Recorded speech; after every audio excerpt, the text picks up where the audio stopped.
குழப்பத்திலே அவங்கள வச்சிருக்கிற ஒரு ஷோ தான் அப்படின்னும்போது சும்மா ஒன்றும் வந்து அது சர்வீஸ்க்காக யாரும் பண்ணலை. அங்கே ஒரு அந்த அமௌண்ட் கொடுக்குறாங்க அப்படிங்கிறதுக்காக இவங்களே வந்து கஷ்டப்படுத்திக்கிட்டு தான் அந்த ஷோக்குள்ளே இருக்கிறாங்க.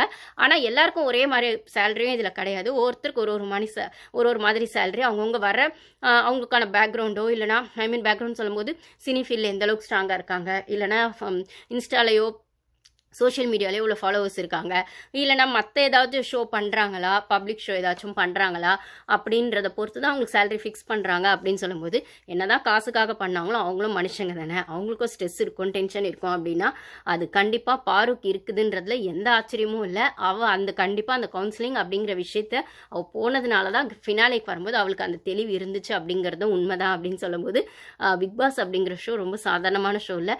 ரிவ்யூவராக நம்ம வெளில உட்காந்து 1000 பேசினாலும் அங்கே இருக்கிறவங்களுக்கு தான் அதோட டென்ஷன் தெரியும். அப்படின்னும் போது இதை வந்து ஃபேட்மேன் சாருமே சொல்லியிருப்பாரு. அவர் ரிவ்யூவராக நிறைய ரிவ்யூஸ் பண்ணியிருந்தாலும் பிக் பாஸ் ஷோ பற்றி அத்தனை சீசன், ஆனால் அவரும் ஒரு வாரம் அங்கே போய் அந்த கண்டஸ்டன்ஸாக இருந்துட்டு வந்தப்போ தான் அவருக்கு அந்த டென்ஷன் தெரிஞ்சுது. அப்படின்னு சொல்லும்போது அதுக்கப்புறம் அவர் ரிவ்யூ பண்ண வேணான்னு தான் யோசிச்சுருந்துருக்காரு.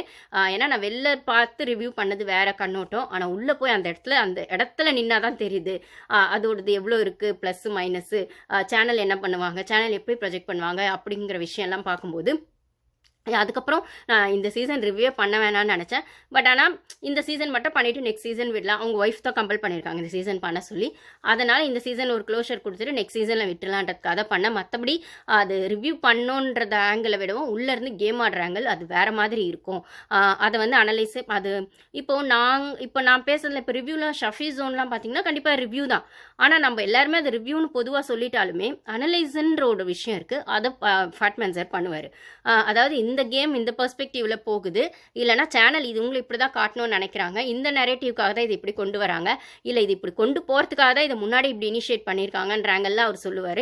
எனக்குமே அவரோட ரிவ்யூஸ் நிறைய பார்த்து தான் கொஞ்சம் என்னோட ஸ்டைல் ஆஃப் அந்த ஒரு ஸ்பீச்சையும் சேர்த்து நான் ரிவ்யூ பண்ணுறேன் போது ஸோ இருக்கிற மாதிரி ஒப்பிக்கிறதுங்கிறது ஒன்று இருக்குது ரிவ்யூன்னு. ஆனால் அந்த விஷயம் அதான் அந்த டாஸ்கெல்லாம் பேசுறது பண்ணுறதுலாம் ஷஃபி ஜோன்லாம் அதெல்லாம் பக்காவாக பண்ணுவார். எனக்கு வந்து அந்த பிஹைண்ட் த சீன்ஸ் ஏன் எதுக்கு எப்படி அப்படிங்கிற கொஸ்டின்குள்ளே அந்த ஷோவை பார்க்கணுன்றது நான் வந்து ஃபேட்மேன் சார் கிட்டேருந்து கற்றுக்கிட்டது தான். ஸோ அதை தான் நானுமே என்னோட ரிவ்யூஸில் ஃபாலோ பண்ணுற போது நிறைய பேர் ஃப்ரெண்ட்ஸ், சிஸ்டர்ஸ், பிரதர்ஸ்லாம் கூட உங்களோட ரிவ்யூ வந்து கொஞ்சம் ரொம்பவே யூனிக்காக இருக்குது, ரொம்ப ஒரு டீப்பாக அனலைஸ் பண்ணி சொல்கிறீங்க, டீப்பாக அதை யோசிச்சு சொல்கிறீங்க. இன்னொரு சிஸ்டருக்கு ஒருத்தங்க கூட சொல்லியிருந்தாங்க, ஒரு ஃப்ரெண்டு ஸ்டார்டிங்லேருந்தே யார் என்ன அப்படிங்கிற மாதிரி ஒவ்வொருத்தவங்களுடைய விஷயங்களையும் தெளிவாக எடுத்து வச்சது நீங்கள் தான். அவங்களோட நெகட்டிவ் சைடோ பாசிட்டிவ் சைடோ தெளிவாக